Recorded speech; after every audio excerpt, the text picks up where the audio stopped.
The Pentagon scientists believe that at one point there were these supergiants. They don't base that on just anything. They claim that they reached heights of 1,000 to 2,000 feet tall. And they're not just delegating this to the Native American folklore, which Native Americans apparently had folklore that said the giants were so tall that their heads were literally in the clouds.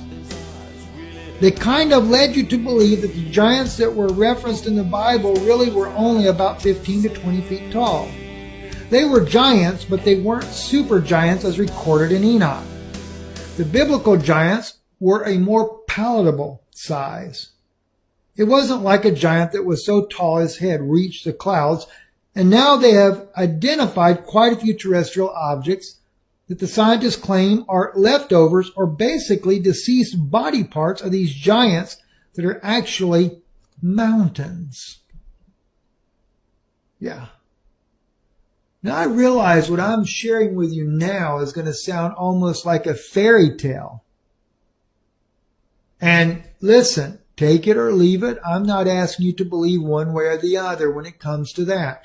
And I don't say necessarily what my personal view is, but I'm asked on situations like this, and in particular because of this very statement here, I was asked in all the research that I have ever done in the ancient documents, have I ever run across a document that would support that giants were like mountains or had become mountains later, like a tree that becomes petrified wood out in the desert.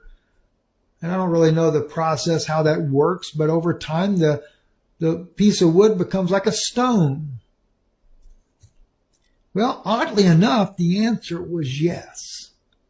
I was very much aware that there was a passage in the Dead Sea Scrolls that spoke of giants like that of a mountain.